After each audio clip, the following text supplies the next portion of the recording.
Do you want to learn how to add Thai back walking techniques that are both safe and effective to your repertoire with no ropes needed? Well, that is coming right up.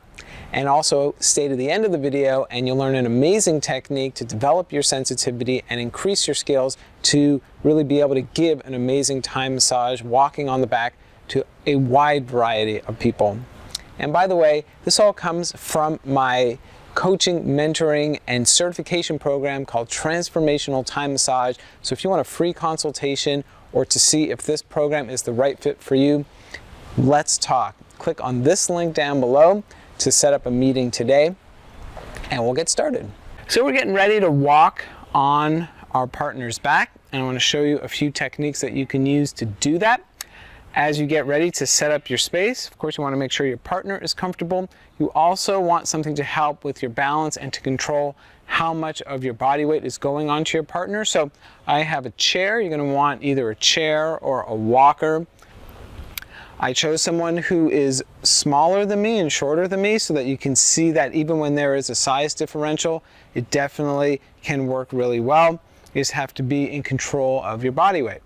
So I'm going to begin by rocking the sacrum, placing one foot wrapped over the sacrum, and it's like the middle of my foot is going where the sacrum is, and I've got my heel on one side and the ball of my foot on the other, so there's no direct pressure on the bones here. It's just wrapping around the sacrum and I can just rock. Now I can do this without balancing, but if you need a little more support to balance your own body, then just hold on to that chair.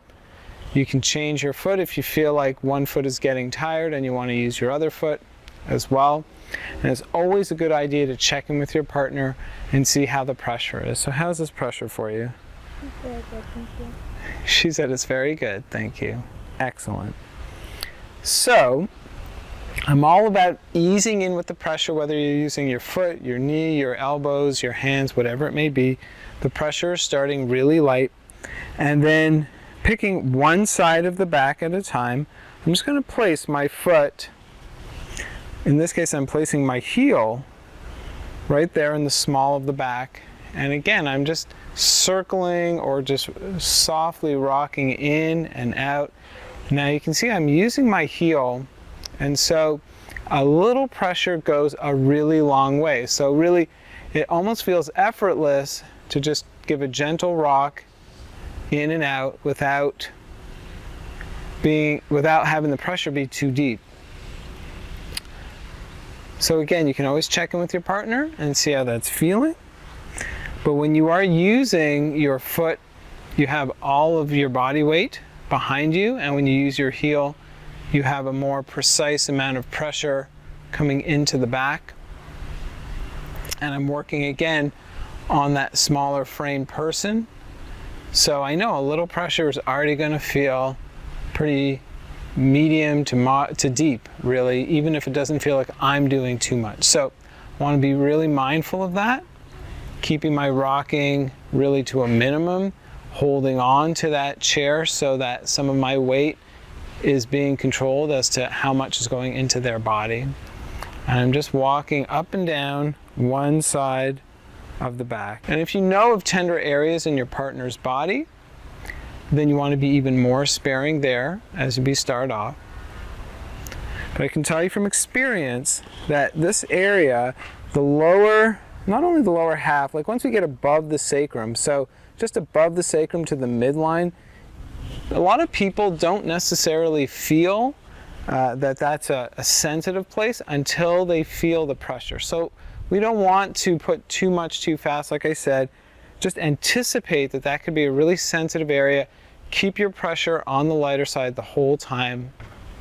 But as you go up and down 2-3 times doing this, things start to melt. Things start to ease in, and you can probably increase the pressure. So how do we increase the pressure? Pause.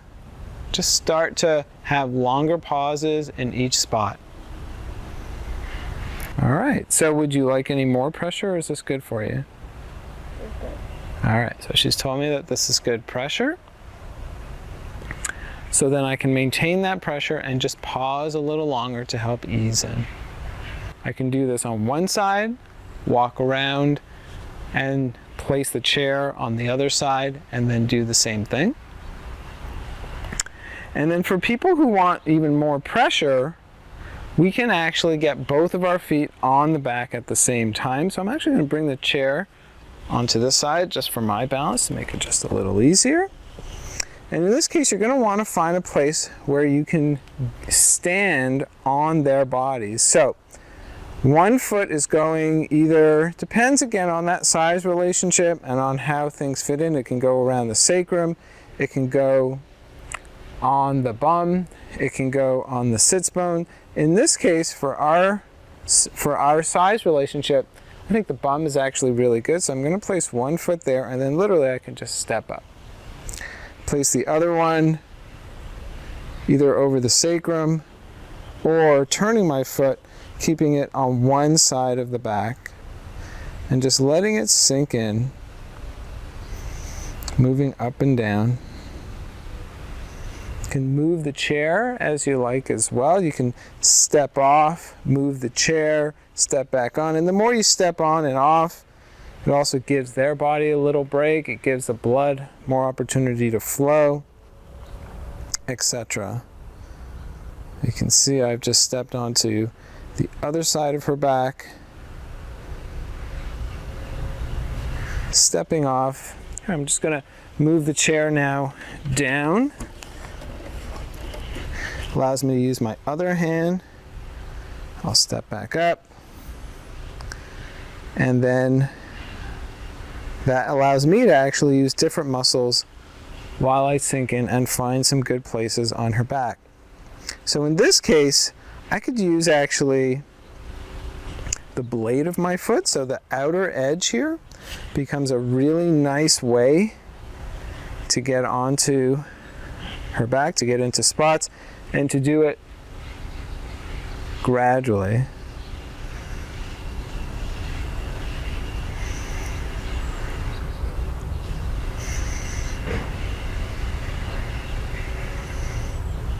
Stepping off. And there you go. Those are a few great ways that you can walk on your partner's back, that we can do that in Thai massage.